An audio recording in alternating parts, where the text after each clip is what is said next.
मुद मंगलमय संत समाज, श्रद्धा मूर्ति देवियों एवं धर्म प्रेमी बंधुओं,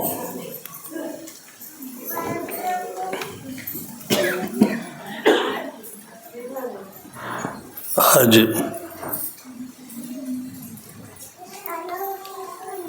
मुझे सवेरे से ही बहुत पुरानी कहानी याद आ रही है। कहानी थोड़ी लंबी है और बहुत ही रोचक है।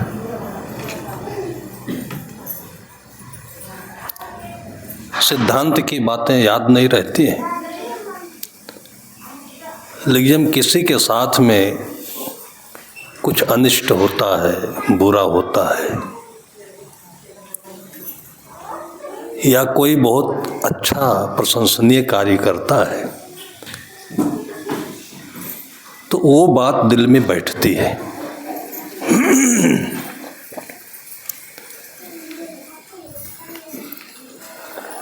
जीवन अच्छा है, इसकी अच्छाई की पहचान सबसे बड़ा ज्ञान है। लेकिन ये अच्छा जीवन बुरा कैसे हो जाता है? दूसरों के लिए नहीं, अपने लिए भी। कोई हमें बुरा कहे तो उसमें हमें बहुत सोचने की, परेशान होने की जरूरत नहीं है, क्योंकि दूसरे तो अपनी अपनी दृष्टि से, अपने मतलब से अच्छा बुरा कहते हैं, और जो दूसरे अच्छे होते हैं वो किसी को अच्छा बुरा कहते ही नहीं है। उनको इतनी फुर्सत नहीं है कि वो एक एक जने को देखें, उसका निरीक्षण करे, उसके पीछे पड़े, तो उसकी जन्म कुंडली संभाले हो। अच्छा बुरा कहने वाले लोग बहुत अच्छे नहीं होते हैं। खाली बैठे हैं, दिमाग वैसे भी खाली रहता है तो शैतान का घर कहता है। लेकिन ऐसी बात नहीं, हम लोग तो हमेशा खाली रहते हैं। बहुत पहले शुरू में मैंने खाली रह करके ही बहुत कुछ लिखा, और उसका नाम ही पुस्तक का रख दिया, खाली समय के विचार। बहुत लोगों को पसंद आई वो। खाली समय में अपने जीवन का निरीक्षण करना, अपने मन का निरीक्षण करना और प्रकृति का करना। ये पशु हैं, ये पक्षी हैं, इतने आज़ाद हैं। ये नदी के तट पर चले जाइए, नदी की धारा को देखिए, आकाश को देखिए, निर्मल है। बादल आए, बिजली गिरी, फिर हट गया। इनसे सबसे अपने जीवन को बड़ा ज्ञान मिलता है। ये खाली उनके विचार हैं।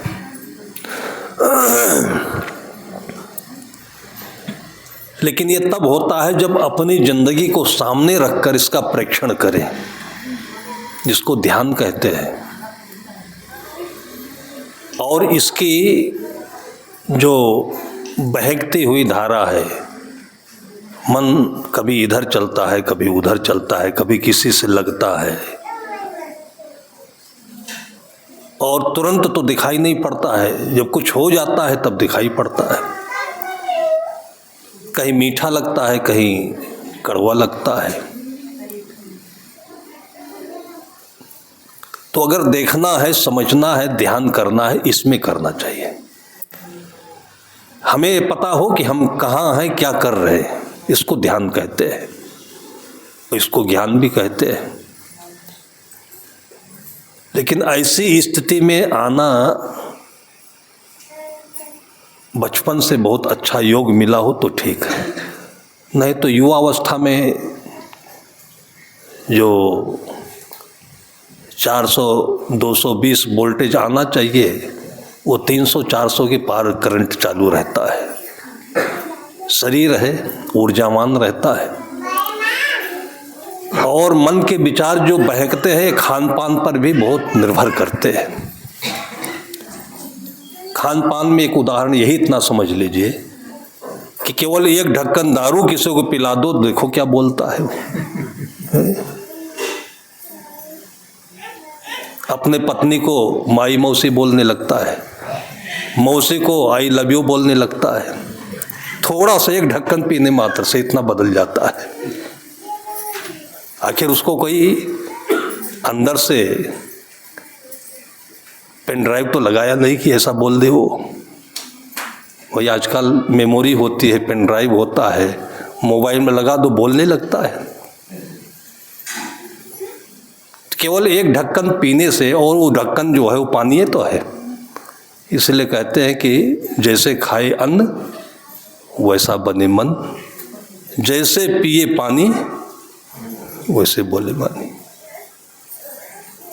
अब बच्चे तो जानते नहीं कि हम क्या खा पी रहे।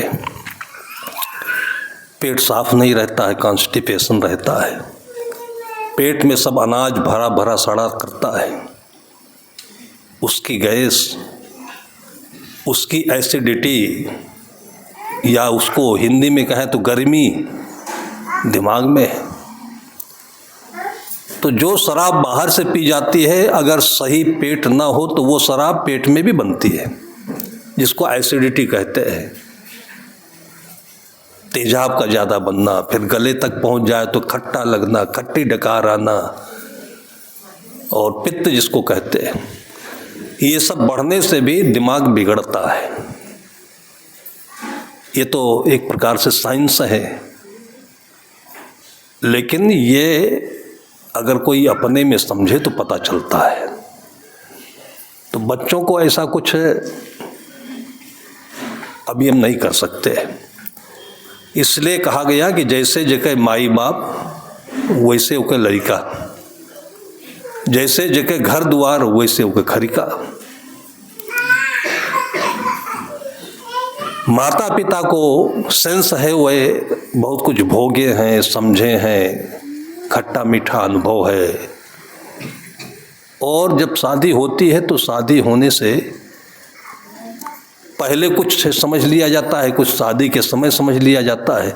1-2 साल बाद बच्चे पैदा होते हैं, तो बच्चे के आने आने तक कुछ न कुछ तो होश आ ही जाता है माँ बाप में।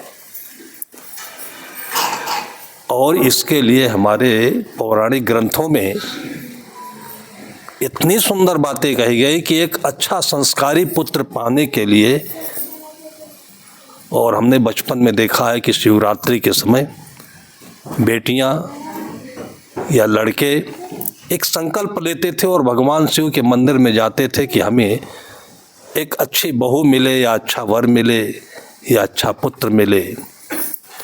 वो तो एक आलम्बन है, मंदिर एक आलम्बन है, वहाँ कोई देने वाला नहीं है, और हमें कोई दे भी नहीं सकता। हम जो सोचेंगे वही मिलेगा, लेकिन घर में सोचे तो नहीं मिलेगा। ऐसी जगह जहाँ पवित्र जगह हो। इस समय ये घर भी नहीं है, इस समय ये व्यासपीठ है, और इस समय एक ज्ञान का मंडप है। तो ऐसे समय में हमारे मन में अच्छे अच्छे विचार और अच्छी संकल्पनाएं और अच्छा वातावरण आता है, और इसी को उठा करके एक मंदिर का रूप दे दिया गया। यहाँ सबका प्रेम है, सबको आ गए, सबके घर में सब जाते नहीं है, मंदिर में हर कोई जाता है।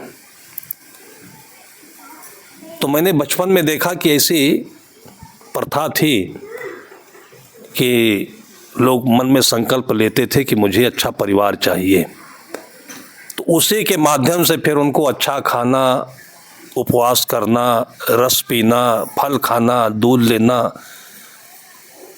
और जब ये भोजन अच्छा होता है तो दिमाग बहुत बढ़िया बनता है। ये IAS वालों के लिए भी, डॉक्टर बनने वालों के लिए भी, विद्वान बनने के लिए, साइंटिस्ट बनने के लिए अच्छा दिमाग चाहिए। अब घूर गड्ढा जैसे भर दिया सब अल्लम गल्लम पेट में, गैस बना रहा है, दिमाग उमड़ रहा है, पागल की तरीके से चलता है, वो प्रभाव पड़ता है इसका। तो कैसे वो विद्वान बनेगा, वो कैसे अच्छा सोचेगा वो। तो जो संत लोग घर में आकर के एक अच्छे भोजन की चर्चा करते हैं तो इसलिए नहीं करते हैं कि आपको वो रोक रहे हैं कि कुछ खाओ पियो, नहीं मर जाओ इसे बिना खाए पिए, और इसलिए भी नहीं करते हैं कि वो बढ़िया माल मलिदा खाना चाहते हैं। अब समाज में हर प्रकार के लोग होते हैं, जैसे हर प्रकार के कीड़े होते हैं। कुछ कीड़े हैं वो छू कर चले जाते हैं, थोड़ा खुजला जी खत्म हो गया, नहीं। लेकिन एक कीड़ा है जिसको बिच्छू कह दे, एक बार छू लिया वो तो देखे क्या होता है फिर। तो बिच्छू जैसे स्वभाव के आदमी भी होते हैं, छूने पर ऐसे ही होगा फिर वो। तो कुछ लोग ऐसे हैं कि साधु कुछ अच्छी बताए तो वो ऐसे देखते हैं।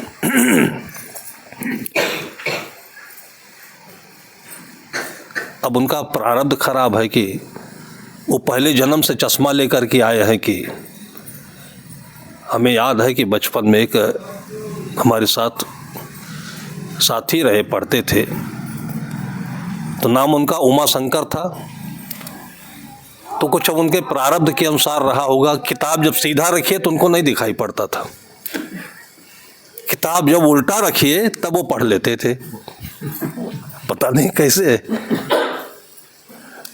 तो ये जान गए जब उनके साथी, तो उनको नाम उमा शंकर था, तो उमा नहीं कहते थे, माऊ कहते थे। उल्टा हुआ ना। अब मैं याद करता हूं, वो तो टेक्निकल खराबी थी, वो बेचारी क्या करे।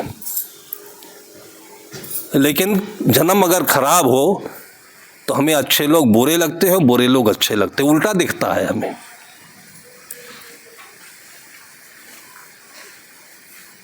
लेकिन ये कर्म क्षेत्र ऐसा है कि इसमें जैसे बढ़ाई होता है ना, रंदा लगा करके अनगढ़ लकड़ी को साफ करता है, मूर्तिकार होता है, अनगढ़ पत्थर को सुडौल बना देता है, दर्शनीय बना देता है। तो व्यवहार और इसमें कोई गुरु मिल जाए तो इस जिंदगी को भी ऐसे बना सकता है। संगत चाहिए,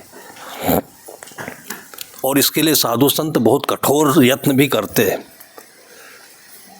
बुराई सुन लेते हैं। एक गांव में हम थे, बाहर टहलने के लिए निकलने लगे, तो चौराहे पर 4-6 लड़के खड़े होकर के और हंसी दिल लगी, और उसी में बोले कि जो महात्मा आया हमें तो देखा नहीं उसने, जो साधु आया हुआ है बड़ा चालाक है। कुछ ऐसे बोल रहा था तो पास में एक वृद्ध भक्त था, उसने कहा इसको जो खाने का मन होता है तो बोल देता है कि बच्चों को सेब खाया करो, संतरे खाया करो, ये खाया करो, गाजर का हलवा खाया करो,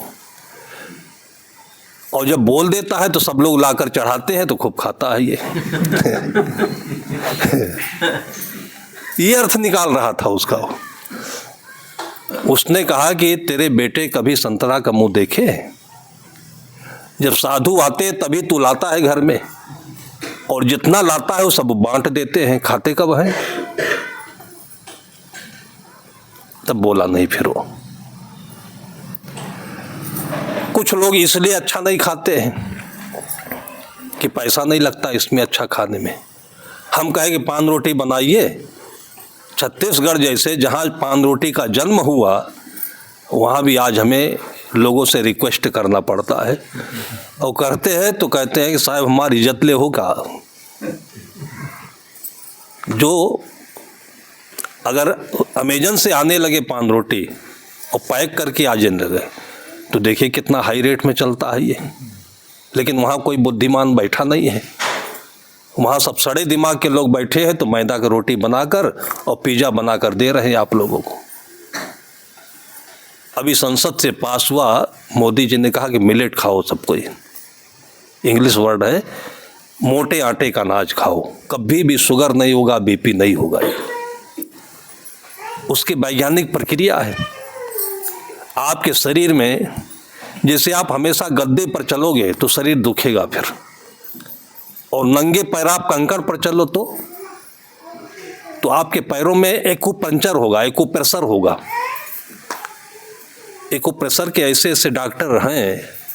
पिछले बार छत्तीसगढ़ में हमारे साथ आए थे दिल्ली से डॉक्टर एक, इतनी भीड़ लगती थी उनकी कि बस 1 घंटे के अंदर पूरा गांव इकट्ठा। किसी का कमर दर्द कर रहा है, किसी का बाजू दर्द कर रहा है, किसी का सिर दर्द करता है, किसी गांठें होती थी जगह जगह शरीर में। वो पता नहीं कौन नस दबा देते थे, तो जैसे साइकिल के पहिया से फुस से हवा निकल जाती थी, वैसे गांठों में से हवा निकल जाए वो बराबर हो जाता था। पहले हमको भी इस पर भरोसा नहीं होता था एक्यूप्रेशर क्या चीज़ है। आश्रम पर वो आए हुए थे डॉक्टर साहब, तो हमसे भेंट करने के लिए लखनऊ से कुछ लोग आए थे। बहुत देर तक बैठे बतलाते रहे, तो मैंने सोचा कि थोड़ा इनको लाभ की भी बात मिलनी चाहिए। तो मैंने कहा कि डॉक्टर साहब दिल्ली से आए हैं, उनसे मिल लीजिएगा। गए। वो डॉक्टर थे जो 25 साल तक सीएमओ रहे हैं। जिले के जो चीफ मेडिकल ऑफिसर होता है वो 25 साल तक रहे वो, और पैर से टेढ़े टेढ़े चल रहे थे। तो मैंने मिलने के लिए कहा था। जब गए देखे तो बहुत सारे वहाँ मरीज बैठे, तो उनके मन में आया कि हम भी देख लेते हैं कि ये पाखंड है कि सही है ये। तो बताया उन्होंने। बस उन्होंने पता नहीं कौन नस पकड़ी और दबाई, तो एकदम से उठ के और कहा खड़े होइए। अब खड़े हो गए तो एकदम से दर्द खत्म। फिर आकर के हमसे इतने हाथ जोड़े हो कि आप इतनी दूर तक हम आए, वहाँ नहीं भेजे होते तो आज हमारी 65 साल की उम्र है, हम लंगड़े लंगड़े ही चलते ऐसे। और 25 साल तक मैंने दूसरों को दवाई दी, सब बेकार काम रहा ये। तो कोई चीज़ ऐसी होती है कि अच्छी होती है लेकिन हमको बुरी लगती है। और ये बचपन में अक्सर ऐसा होता है, क्योंकि बचपन में उछल कूद ज़्यादा है, दिमाग तेज है, अच्छे भले का ज्ञान नहीं होता है। सदगुरु कहते हैं कि सब जग मन के धार में भा जात बेहोश। बेहोश होकर के चलते जा रहे हैं। जो दुनिया करती है वही हम भी करने लगते हैं। विज्ञापन इतना हावी हो रहा है लोगों के ऊपर कि एक जो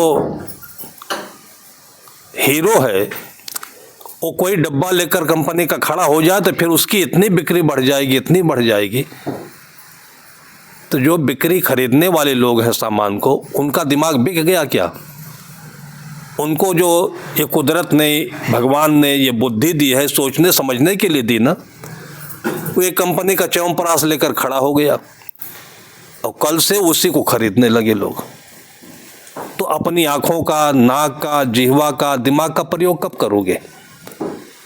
आप कोई भी ले लो, लेकिन लेने के बाद ढक्कन खोलो, थोड़ा सा टेस्ट करो, 1-2 दिन खाओ, तब ना पता चले कि बढ़िया है।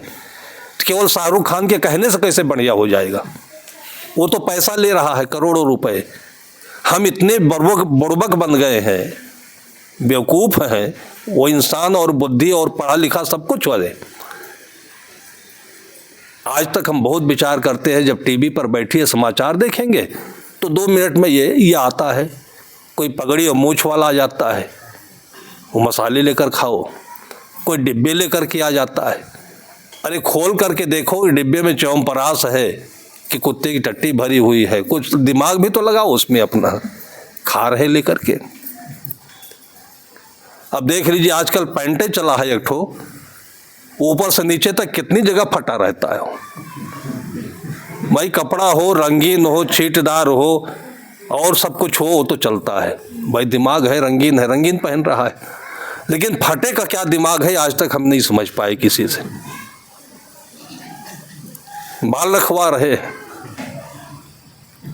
अब दूसरे के हाथ की कलाकारी अपने सिर पर खपा रहे। कोई रिंग रोड बनवा रहा है, कोई बाईपास बनवा रहा है सिर पर। भारत माला चले जाओ, ये चले जाओ, उसको देखाओ। अब ये भी गजब गजब की खो पड़ी है। इन दिमागों को देख करके अपने पास एक अपना दिमाग होना चाहिए। सदगुरु कहते हैं संगत कीजिए साधु की, हरे और की व्याधि। हम लोग भी बचपन जिए और संत नहीं मिले होते तो बचपना बहुत खराब होता हो। वो बचपना खराब नहीं होता, क्योंकि बचपन में तो शरीर में ऊर्जा है, घर में पैसा है, सपोर्ट है, कोई भी रोकने टोकने वाला नहीं है। लेकिन उसके बाद क्या होता है, इसका परिणाम क्या होता है ज़िंदगी में, अब ये चीज़ बच्चों के लिए नहीं है। ये चीज़ जो अभिभावक हैं, माता पिता है, उनके लिए। इसलिए कहते हैं माता बैरी पिता शत्रु, एन बालो न पाठिता विद्याहीना न शोभनते हंस मध्य बको यथा। अगर माता पिता में उचित अनुचित का विवेक नहीं हुआ तो लॉन्ग टर्म के लिए, बहुत दूर के लिए बच्चा भटकेगा फिर, और भटकेगा नहीं, वो याद करेगा तो माँ बाप को लाख लाख कोसेगा वो। इतनी सी बात माँ बाप ने नहीं बताई। ये जो बिगड़ापन है ये वहाँ से शुरू हुआ। आखिर सोचेगा तो कभी, और जब सोचेगा तो उम्र चली गई होगी। कोई 75 साल में, 85 साल में, 90 के साल में सोचे, लेकिन गुरु उसको अगर ज्ञान दे दे 85 साल में, तो जो 80 साल तक वो गलत किया हो वो गलत सही हो जाएगा। क्योंकि सही इसलिए हो जाएगा, तो जैसे आप बोरिंग किए और बोरिंग में पहले मिट्टी मिली, आराम से नीचे चले गए, फिर उसके बाद कंकड़ मिला, आराम से गए, फिर पत्थर जब निकलने लगा तो कठिनाई हुई, फिर कहने हैं कि यहाँ पानी वानी नहीं मिलेगा। तो मित्र था, उसने कहा कि इतनी दूर आ गए हो तो काहे छटपटा रहे हो, थोड़ा और आगे बढ़ो, थोड़ा और आगे बढ़ो। जब 300 फीट पर गए तो एकदम से पानी छलक कर आ गया। तो जो 300 फीट तक हमने बोरिंग में कठिनाई सही है, वो सफल हुआ कि नहीं हुआ। 80 साल की उम्र तक जो कठिनाई या जो बिगड़ेलपन हम सहे, अगर 81वें वर्ष में हमको ज्ञान बोध हो गया तो 80 वर्ष का जीवन सफल हो गया। सदगुरु कहते हैं कि मुक्ति 1 सेकंड में होती है। ये समझ में तो आ गया कि हमारे जो ये साथी थे अभी तक के, ये साथी नहीं थे, दुश्मन थे ये, और इस वजह से हमारे जीवन में ये रास्ते मिले और आज हम बिल्कुल उससे दूर हो गए। और सदगुरु संत उदाहरण भी देते हैं कि जैसे 80 साल का ही कोई दोस्त हो और पता चल जाए कि ये हमारे लिए षड्यंत्र कर रहा था, मार नहीं पाया अभी तक, और मौका मिलने पर ये कुछ न कुछ करेगा जरूर। अगर सही सही पता चल जाए तो 81वें वर्ष में वो दुश्मन हमारा मित्र रहेगा। वो उसको नज़र से उतरते देरी नहीं लगेगी, 1 सेकंड में हमारी दृष्टि से उतर जाएगा वो। तो हमारे जो बीते हुए जीवन हैं, इन जीवन को हम सामने रख करके जब बैठते हैं और देखते हैं, इसका हम निरीक्षण करते हैं, इसको हम अमोनिया करते हैं जैसे चावल और कंकड़ का करते हैं, तो हमें अपने ही सद्बुद्धि से, अपनी बुद्धि से, अपनी चेतना से समझ में आता है, तब हमारी बुद्धि सद्बुद्धि हो जाती है। ये जीवन अच्छा था, बीच में हवा लगने से ये दाहिने बाएं हुआ, उसको हम बुरा ना कहें, बुरा शब्द खराब है। ये कर्म क्षेत्र है, कर्म क्षेत्र में जैसे लेबोरेटरी में बच्चे साइंस के प्रैक्टिकल करने जाते हैं तो बहुत सारा उसमें सामान होता है, वेस्ट होता है, लेकिन एक नया उसमें आविष्कार भी मिलता है। तो ऐसे अपनी ज़िंदगी में किसी बच्चे से कुछ बिगड़े तो कभी उसको बुरा नहीं मानना चाहिए, बुरा कहना नहीं चाहिए। उस समय तो बिगड़ते ही उसको एहसास होता है तो स्वयं इतना वो शर्मिंदा होता है, जलील होता है, स्वयं इतना वो हीन भावना में चला जाता है।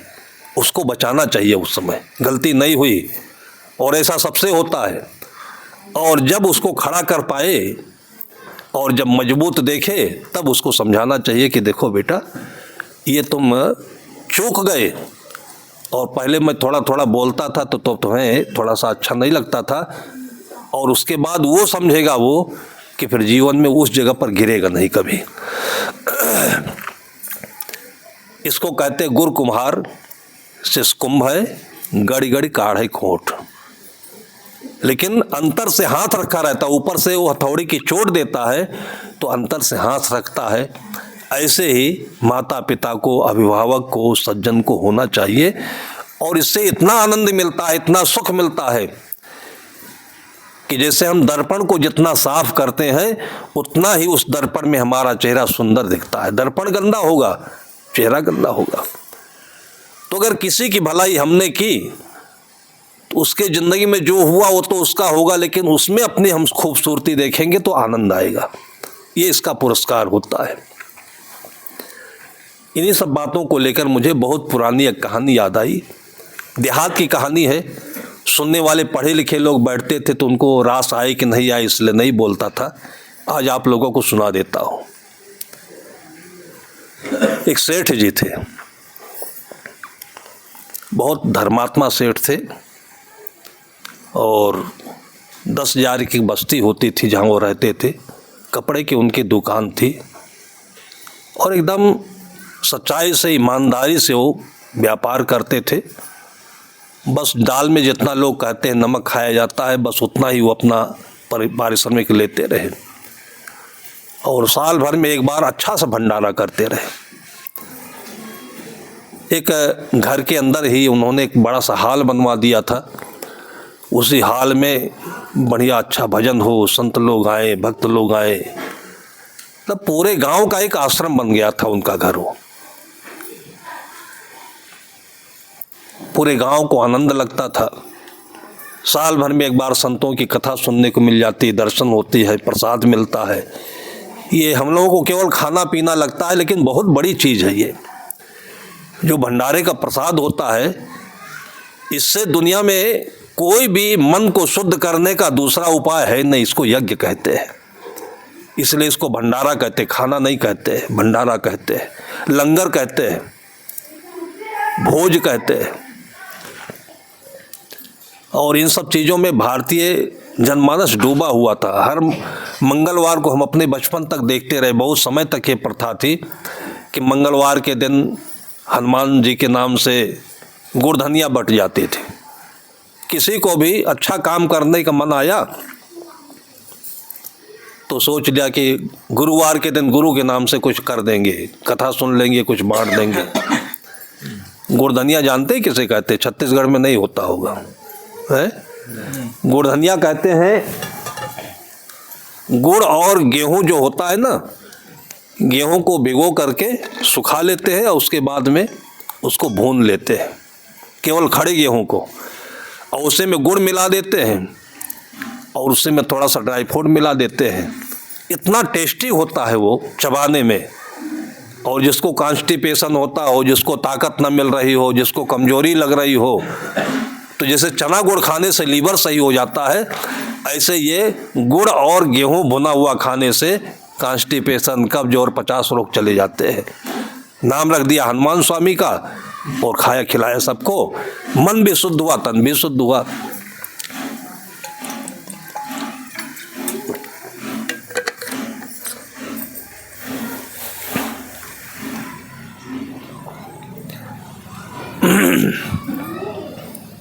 पहले प्रचलन परिपाटी में बहुत थे और हमें लगता है कि दिल कितना लोगों का अमीर था।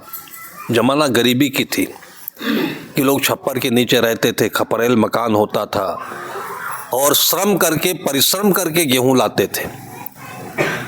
और खेतों में मैंने देखा है कि गेहूं की बालियां जो टूट के गिर जाती हैं या धान की बालियां गिर जाती हैं तो लोग पीछे से उसको बीनते थे, एक एक दाना बीनते थे। और उसके बाद भी लोग इतना पुण्य परोपकार करते थे। आज कोई खेत में बीनने जाएगा गेहूं धान? लेकिन कहा जाता है कि ये अन्न देवता है, इनका जो निरादर करेगा उसकी जिंदगी रेगा हो जाएगी। इसलिए माएँ कहती थी खाते समय थाली से एक दाना नीचे नहीं गिरना चाहिए। इस चीज का अपव्यय नहीं होना चाहिए। सेठ जी पूरे गांव के सिरमौर होते थे। लोग इंतजार करते रहते थे कि कब साहब आएंगे, कब भंडारा होगा, कथा होगा। देर से उनको एक पुत्र का जन्म हुआ, पुत्र रत्न की प्राप्ति हुई।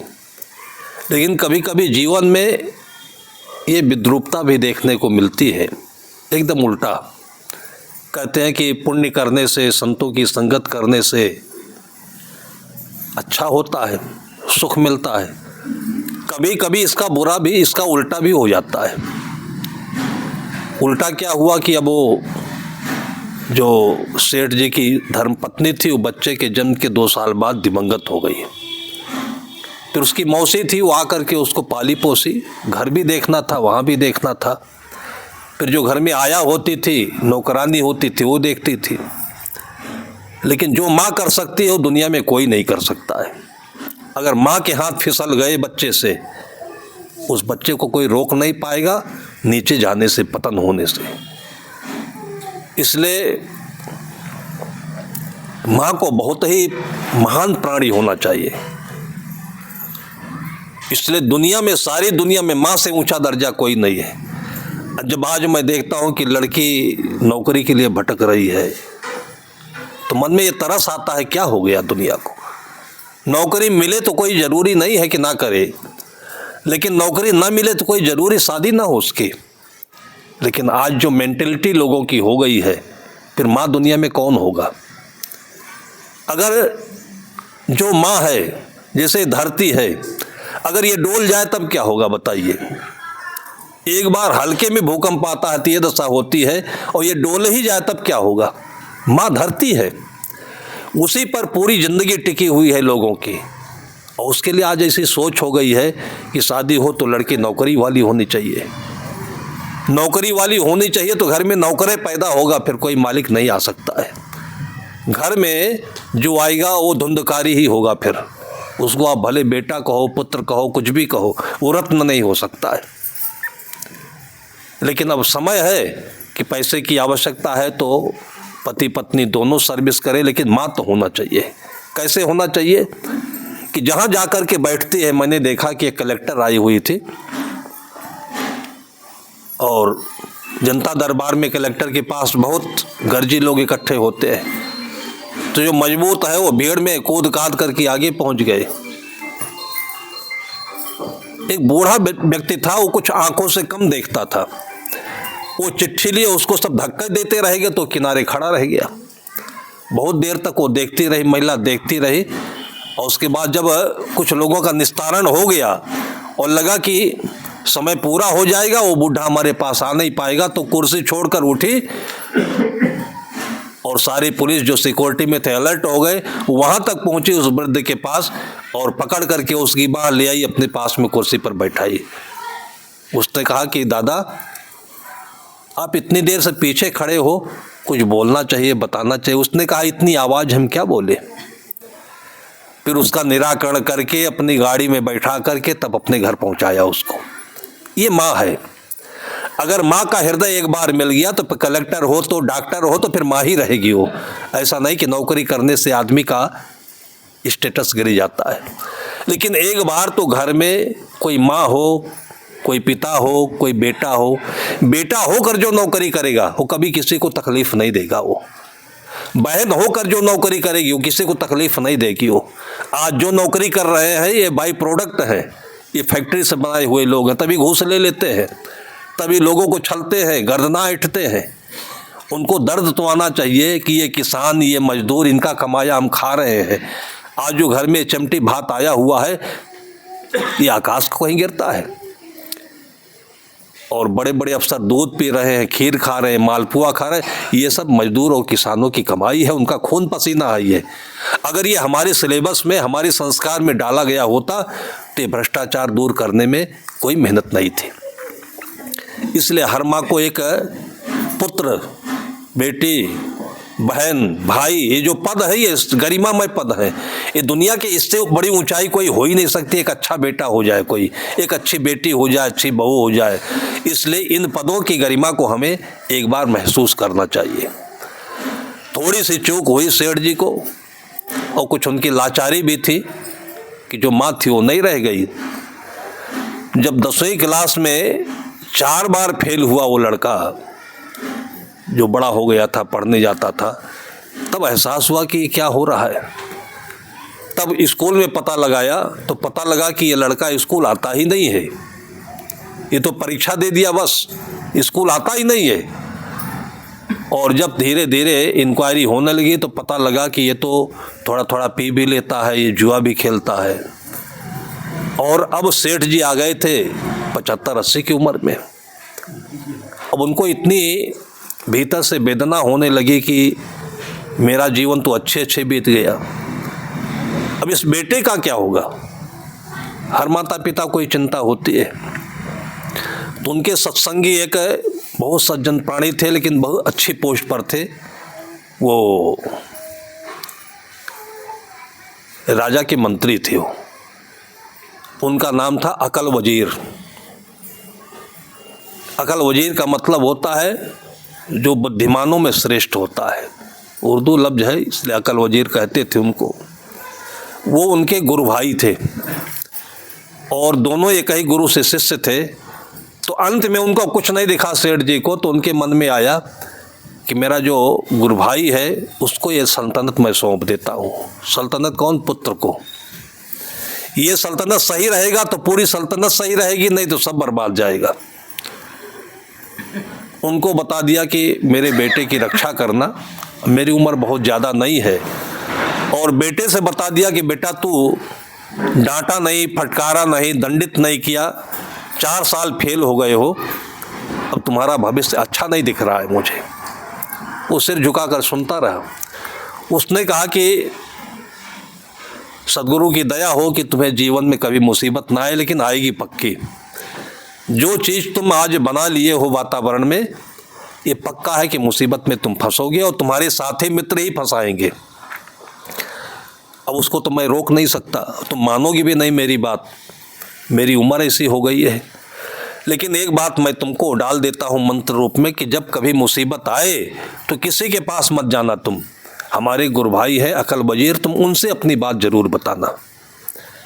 कभी किसी समय में ऐसे पास में बैठ करके अपने बेटे से बड़े दिल की बात बोले और जैसे लगता था कि वो अपनी मृत्यु देख रहे हो, और उसी के 1 महीने के अंदर में वो दिवंगत हो गए, चल बसे। एक बार तो उसको खुली आज़ादी मिल गई। अभी तक कोई रोकने वाला था, कोई कहने वाला था, आज़ादी मिल गई। कुछ दिनों तक अकल वजीर उसके घर पर आते रहे कि जिम्मेदारी दे गए हैं सेठ जी, कुछ देखे दाखे, लेकिन लड़के को अच्छा नहीं लगता था। सेठ जी ने उस लड़के का विवाह एक बहुत अच्छे घर की बेटी थी, बहुत ही सुलझ, बहुत ही सुशील, उसने पूरा घर संभाल लिया था। लेकिन कहते हैं कि जैसे कि गाड़ी में 2 पहिया है, एक पंचर हो तो एक ठीक हो तो कैसे चलेगी, स्पीड नहीं आएगी गाड़ी की। उस लड़के का नाम रखा था धर्मपाल। नाम इतना सुंदर था, लेकिन काम विपरीत दिशा में चला गया। जो बहू मिली थे वो सेठ जी के पुण्य कर्मों की पूंजी थी। वो मित्र ऐसे थे। इनके बीच में जैसे आप कहते हैं ना कि आप बासमती चावल खा रहे हो, ये चमटी खा रहे हो, उसी बीच में एक कंकड़ पड़ जाए तो पूरी थाली का भात किरकिरा हो जाता है। लोग कहते नहीं मजा किरकिरा हो गया। इतने बढ़िया खूबसूरत घर में एक बेटे की वजह से ये परिस्थिति बनी। अकल वजीर सेठ जी के दिवंगत होने के बाद 4-6 महीने तक आते जाते रहे, लेकिन उपेक्षा देखा तो धीरे धीरे आना जाना कम कर दिया। इसका जुआ बढ़ता गया, पीना भी बढ़ता गया। पर धीरे 2 साल के बाद में जिस हॉल में सत्संग होता था, गाँव को प्रसाद मिलता था, भंडारा होता था, उसमें फिर नाच होने लगा, कुकर्म होने लगे, खुलेआम उसमें सब वही होने लगा जिसको आज लोग नहीं सुनना देखना चाहते। ऐसे करते करते वो जो जुआड़ी थे उनके घर पर आते थे। साहब कहते कि संगत कीजिए साधु की, हरे और की ब्याधि, ओछी संगत क्रूर की, 8 पहर उपाधि। अच्छा आदमी किसे कहते, बुरा आदमी किसे कहते, इसकी पहचान तो बहुत बृहद है, पूरी जिंदगी भर पहचानना पड़ेगा आपको।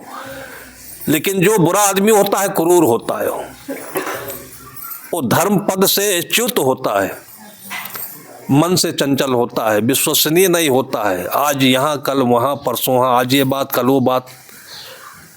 कुल मिलाकर के जैसे सदगुरु कबीर साहब ने कहा कि चंचल मन के अधम काम। ये मन स्थिर हो, इसी के लिए लोग विवाह कर देते हैं कि अब पति पत्नी स्थिर होकर रहेंगे। ये मन स्थिर हो इसलिए गले में माला डाल दिया जाता है कि अब गुरु की छाया में रहेगा।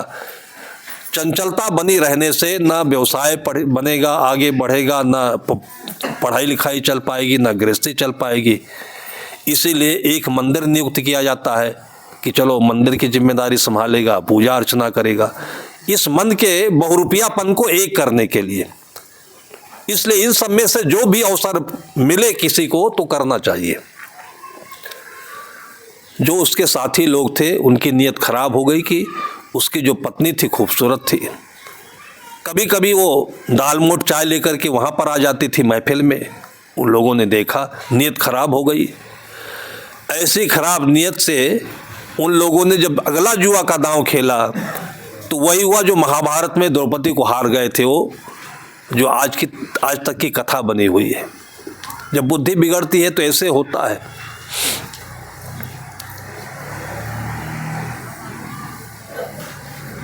उन लड़कों ने मिल करके चाल चली कि आज जुआ में जो जीतेगा वो हरेले पक्ष के घर में जाकर के जिस चीज पर हाथ रख देगा वो चीज उसकी हो जाएगी। न क्लियरली कुछ नहीं कहा, लेकिन जैसे चक्रव्यूह में अभिमन्यु को फंसाया गया, चक्रव्यूह मतलब चक्कर लगा करके दिमाग का, और उसे में गिरा दिया। उन लोगों ने टारगेट तो रखा उसकी पत्नी का, लेकिन चक्रव्यूह बनाया कि जो जीतेगा वो हरेले पक्ष के घर में जाकर जिस चीज पर हाथ रखना चाहे उसको ले लेगा। और दारू के नशे में वैसे भी बुद्धि उसके पास थी नहीं तो कुछ समझ नहीं पाया, जुआ खेल लिया। 2 बार तो उसको लोगों ने जिताया, तीसरी बार सब ने मिलकर के साजिश के तहत उसको हरा दिया। अब हरा दिया तो लोगों ने कहा कि भाई अब तुम्हारे घर में हम लोग आएंगे, अब सामान ले जाएंगे, जिस चीज़ पर हाथ रख करके ले जाएंगे वो एक चीज़। तब तक उसको होश नहीं था।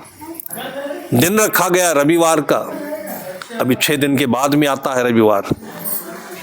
4 दिन बीते बीते 5वें दिन अफवाह ये धीरे धीरे जो उसके हितचिंतक थे, गांव के भले लोग थे, वो लोग जब पता पाए कि ये लोग तो मिलकर के इसकी पत्नी को हाथ रख कर ले जाना चाहते हैं, तब ये लगा कि ये धर्मपाल जो था ये तो अपनी पत्नी को जुआ में हार गया है। पत्नी को भी पता चला। 1 दिन 2 दिन तक गुमसुम रहा। तब पत्नी ने याद दिलाया कि बाबूजी आपसे कह गए थे कि कोई मुसीबत आए तो ये दोस्त तुम्हारे काम नहीं करेंगे, तुम अपने अकल वजीर से मिलना, जो बाबू के मित्र थे और सत्संगी भी थे। तब फिर बहुत ही शर्मिंदा होते होते झेपते झेपते वो अकल वजीर के गांव गया। वहाँ से लगभग 5-7 किलोमीटर पर पड़ता था, वो भी बड़ा भारी गांव था। अब चलते चलते गांव के किनारे पहुंचा। अब कभी गया नहीं था तो गांव का पता, उसके घर का पता पूछने के लिए गांव के किनारे कुछ चरवाहे लोग पशु चरा रहे थे। उन लोगों से कहा कि अकल वजीर का घर जानते हो? उन लोगों ने कहा जानते हैं। पूछते पूछते जा सकता था, लेकिन परावलंबिता एक बहुत खराब चीज होती है। इस प्रकार से जो पीने वाले होते, खाने वाले होते, अक्सर परावलंबी, हम कहते जिसके मित्र ज्यादा होते हैं वो भी परावलंबी होता है। इसलिए दुनिया में सबसे मजबूत आदमी वो होता है जिसका कोई मित्र नहीं होता है। आपका जब कभी कोई बिगाड़ेगा, धोखा होगा, आपको जो कुछ भी नुकसान करेगा तो मित्र ही करेगा, बाकी अमेरिका वाले नहीं करेंगे जिससे आपने दोस्ती कर रखी है। और सच्चाई यह है कि दुनिया में कोई किसी का दोस्त नहीं होता है। दोस्त केवल माता पिता और गुरु हो सकते हैं। ये न रहने पर पत्नी होगी, पति होगा, बहन होगी, भाई होंगे। और परावलंबी था। और जो अकल वजीर जिस गांव में रहते थे वो गांव थोड़ा झंझटी था। उसका नाम था झगरपुर पाटन। आपके यहाँ पाटन तो है लेकिन झगरपुर नहीं है। उस पाटन के साथ में झगरपुर, मतलब सब झगड़ेलू आदमी वहां के। तो पशु चराने वाले वो भी झगड़ेलू। लड़के लोग चुहलबाजी में उससे कहे कि हम ले चल पहुंचा देंगे, हमको क्या दोगे? तो कहा थोड़ा बहुत कुछ दे देंगे, पैसा देंगे, थोड़ा बहुत। देहाती भाषा होती है। लड़के चल गए। ऊपर मंजिल पर ले जा करके उनको एक गली में खड़ा किया और कहा ऊपर वाला मंजिल अकल वजीर इसमें रहते हैं, यही उनका फ्लैट है, अब लाइए हमको थोड़ा बहुत। वो पैसा निकालने लगे किसी को 2 पैसा, किसी को 5 पैसा, किसी को 10 पैसा। तो लोगों ने कहा कि हम पैसे पे थोड़ी आए हैं, हम लोग तो यहाँ थोड़ा बहुत पर आए हैं, मतलब झगड़ा शुरू। तो उसने कहा भाई थोड़ा बहुत, यही तो कहा था कि थोड़ा पैसा या बहुत पैसा दे देंगे। अब बहुत देर तक उस लड़के को पशु चराने वाले उलझाए रखे। क्यों उलझाए रखे? कि अभी इसका सब कपड़ा उतार ले करके और जो सब कुछ होगा लूट लेंगे हम। ये बातचीत जब ज़्यादा गर्मा गर्मी हुई तो अकल वजीर तक पहुंची। सुबह का समय था, 9-10 बजे उनको मंत्रालय जाना था। वो तैयार होकर के देखते तो बाहर बातचीत हो रही है, तो ऊपर से देखते हैं तो पता चलता है कि तो मेरे मित्र का ये लड़का है धर्मपाल, यहाँ कैसे आ गया ये। तब नीचे उतर के आते हैं, पूछते हैं मामला क्या हुआ। तब लड़के कहते हैं कि हमको इस शर्त पर लाया है कि थोड़ा बहुत देंगे। अब ये थोड़ा बहुत देते नहीं, ये पैसा दे रहे हैं, पैसा क्या करेंगे। तो अकल वजीर ने कहा कि देखो तुम मेरे गांव के हो, मैं तुम्हारे गांव का हूँ, तो मेरे मित्र का बेटा है तो सपोर्ट तो करना चाहिए, तुम भाई पैसा ले लो, जाओ जो कुछ खाना पीना हो। कहा नहीं थोड़ा बहुत लेंगे हम। अच्छा कहा ठीक है हम लाते हैं थोड़ा बहुत। जा करके अपने ऊपर से घर से गुड़ ले आया। गुड़ गीला होता है ना, और सब लोगों से कहा कि दोनों हाथ सामने करो। तो एक हाथ में थोड़ा डाल दिया, दूसरे हाथ में बड़ा डाल दिया। कहा ले जाओ थोड़ा बहुत हो गया ये। अब जब बात पट गई तो उसमें फिर झगड़ा करने का कोई मतलब नहीं रहा। अब वो लड़के भी बेचारे पछताए कि देखो पैसा दे रहा था, मिला नहीं, ये थोड़ा बहुत संतोष कर दिया, ये बचा के ले गया उनको। ऊपर ले गया, फिर हाल चाल पूछा। तो अच्छा हाल चाल हो तब तो बताए। वो बांदर जैसे मुंह लटकाए बैठे, वो बता नहीं पा रहे थे कि मेरी पत्नी का किडनैप होने वाला है। फिर वो समझ गए दिव्य दृष्टि से, कहा कुछ अनहोनी तो है तुम्हारे घर पर, लेकिन तुम चिंता मत करो, मेरे जिंदा रहते तक तुम्हारे पिताजी ने जो मुझे सौंपा है, तो मेरी जिंदा रहते तक तुम चिंता मत करो, तुम्हारी इज्जत रहेगी, प्रतिष्ठा रहेगी और तुम्हारे पिताजी की प्रतिष्ठा और बढ़ेगी। कहा तुम बैठो खाना पीना करो और अभी मैं तैयार होता हूँ, मुझे मंत्रालय जाना है। चंचल आदमी की अधम काम। अब खिला पिला करके उनको बैठाया एक कमरे में आराम से। तो आराम कहाँ मिलता है, जैसे गंजेड़ी आदमी होता है, यहाँ बैठाओगे तो कहीं वहाँ मिलेगा, कहाँ मिलेगा, जहाँ चिलम चल रहा होगा। आदत ऐसी होती है। अगर ये सब ना हो तो गांजा पीने में कौन दोष, अगर आदमी का दिमाग गड़बड़ ना हो तो दारू पीने में कौन दोष। इन चीज़ों से बुद्धि जो होती है ये विकृत हो जाती है, अपने बस में नहीं रह जाती, इसलिए दोष माना जाता है। और बिना दारू पिए बिना गांजा पिए ही जिसके दिमाग में चंचलता हो वो भी दोष ही है। अब वो नीचे उतर के आ गया और नीचे उतर करके वहाँ आसपास में घूमने लगा। घूमते घूमते चला गया, एक मेला लगा हुआ था, कहीं पर सर्कस लगा हुआ था, वहाँ पहुँच गया इससे अचानक। अब सर्कस में उसका क्या काम, रास्ता भी भूल गया। सर्कस में बहुत दूर दूर के तरह तरह के लोग आए थे। गांव का नाम झगरपुर, तो सब झगड़ेलू आदमी। वहीं पर एक बेश्या, उसका नाच हो रहा था, बेश्या की नाच में जा कर के देखने लगा। बेश्या भी बेशरम औरत जिसको लोग कहते हैं। अब वो बहुत देर तक लोगों को उलझाए रखे और उलझा करके किसी तरीके से इनको भी उलझा दिया उसी बातों में। अभी माने नहीं। फिर अकल वजीर जब जाने का समय हुआ नीचे उतरे तो देखा कि वो है नहीं। फिर उन्होंने पता लगवाया, फिर अपनी सिक्योरिटी भेजी, फिर वहाँ बेस्या को समझा बुझा करके वापस ले आया और कहा बैठो भैया, और आज मैं 12 बजे तक छुट्टी ले लेता हूँ और उसके बाद तुम्हारे घर में चलूँगा, तुम चिंता मत करो। अब वो अपने काम में लग गए और अकल वजीर का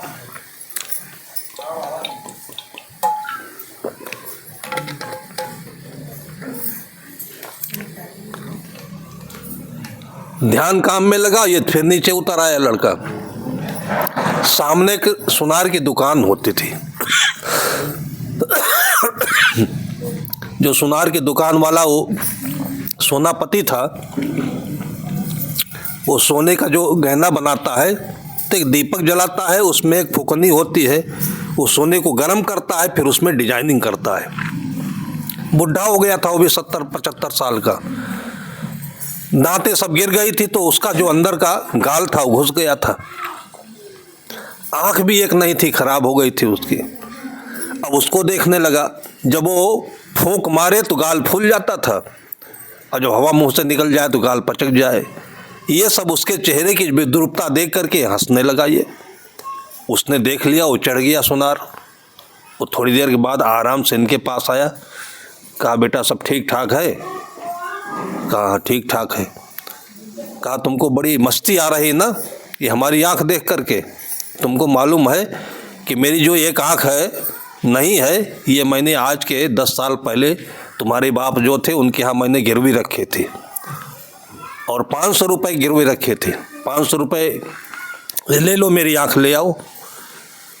और वो बिल्कुल भौचक हो गया कि मेरे बाप कब कहाँ गिरवी रखते थे, कब इन्होंने रखा होगा, ये सब हमें कुछ पता नहीं। वो बोले मुझे भाई कुछ पता नहीं। कहा तुम्हें नहीं पता, मुझे तो पता है, केवल हंसने का ये उसको खामियाजा भुगतना पड़ा। अब उसको फंसा लिया सुनार, वो माने नहीं। फिर अकल वजीर पता लगाते लगाते नीचे उतरे। था तो पड़ोसी, लेकिन जब सब झगड़ेलू आदमी तो पड़ोसी कौन पहचानता है। उसने कहा भाई साहब ये मेरे मित्र का बेटा है, ये ऐसे परेशान आया है, यहाँ इसको परेशान मत करो। कहा मैं कहाँ परेशान करता हूँ, मेरी आँख वापस चाहिए मुझे। तो अकल वजीर ने कहा ये मानेगा नहीं आदमी। अकल वजीर ऊपर गए, राजा के यहाँ मंत्री थे ही, कभी कभी राजा शिकार खेलने जाया करते थे। शिकार में कहीं भालू है, कहीं हिरन है, कहीं चीता है, तो उसकी जो आंखें होती थी वो निकाल करके वो रख स्टोर कर लेते थे। अब वही आंखों का डिब्बा संजोग से उनके घर पर था, कोई काम से लाए रहे होंगे, वही डिब्बा लेकर आ गए वो। और सुनार से कहा कि ये डिब्बा आंखों का खजाना है, इसको तुम खोलो और खोल करके पहचानो तुम्हारी आंख कौन है इसमें से। अब उसने तो आंख कहीं दी जाती है किसी को क्या, आंख तो दी नहीं थी, फालतू का वो बाउंडर बनाया था। अब खोल करके देखने लगा, देखते देखते हो गई देरी। अकल वजीर ने कहा कि देखो मुझे तो मंत्रालय जाना है और तुम बहुत देर करोगे मैं जानता हूँ, तो ऐसा करो कि मैं देख देता हूँ, तुम्हारी जो दूसरी आंख है ना उसको निकालो और इस आंख से तोड़ डालो, दोनों को बराबर करो। उसने कहा कि जो एक आंख बची है वो भी चली जाएगी। अब वो पिछड़ने लगा कि चलो ठीक है हम छोड़ देते। उसने कहा नहीं ऐसे नहीं छोड़ते हैं, जो 500 रुपये की शर्त थी ना वो 500 रुपये तुम्हें वापस करना पड़ेगा। वो बेचारा सोचा कि आंख बच जाए, 500 क्या 1000 ले ले ये। तब ले दे करके वो सुनार की आंख बची, और तब 1000 रुपये उससे पेनाल्टी लेकर के अकल वजीर लेकर उनको ऊपर चला गया और कहा कि बेटा तुम अभी अभी चले चलो अपने घर के। फिर उनको साथ लेकर के उनके घर पर गया, पूरी परिस्थिति समझी कि ये जो जुआड़ी लोग हैं इनकी पत्नी का किडनैप करना चाहते हैं, ऐसे ऐसे शर्त रखा हुआ है, सब पूरा वो वातावरण समझ करके फिर पूरे गांव में नहीं पूरे क्षेत्र में उसने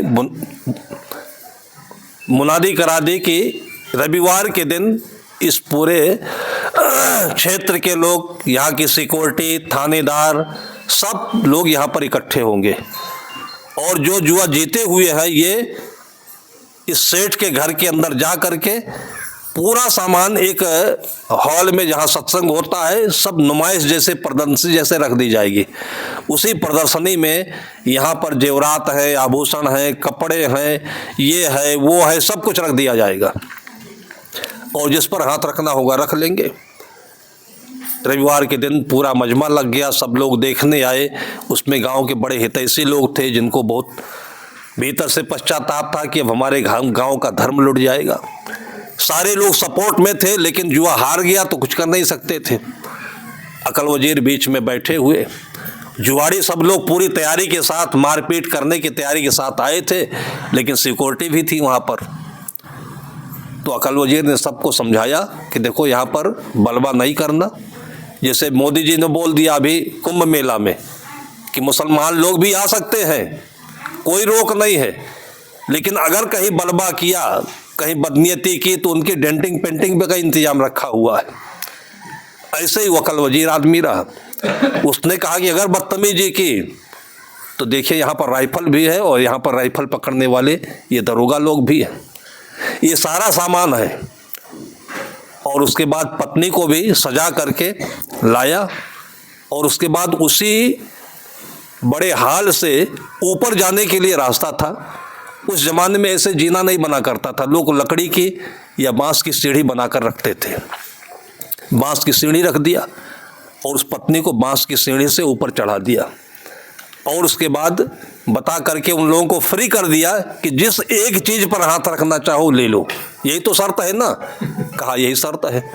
शर्त को उसने रिटर्न में ले लिया और उसके बाद कहा कि फिर हमारी शर्त होगी। कहा क्या शर्त होगी? कहा अगर दूसरा हाथ रखे भूल चूक से तो हाथ में काट डालूंगा। अब उनको तो दूसरे पर रखना नहीं था, उनको तो एक ही पर रखना था, वही चाहिए था उनको। अब जुआ खेलने वाले, दारू पीने वाले वैसे भी होश में नहीं रहते। बिना होश में वो गंवाया, बिना होश में ये जो गंवाने जा रहे। सारे लोग सहमत हो गए। फिर वो लोग जैसे ही आदेश पाए वैसे घूमे 2 चक्कर। तो उनको ना जेवर आभूषण लेना था, ना कपड़े लेना था, ना घर का सामान लेना था। उनको तो जो लेना था ऊपर गई। वो ऊपर जाने के लिए सीढ़ी पर चढ़ने की जरूरत है। जैसे सीढ़ी पर चढ़ने के लिए एक हाथ उस डंडे पर रखे हो, भाई बिना डंडा पकड़े जा नहीं सकते।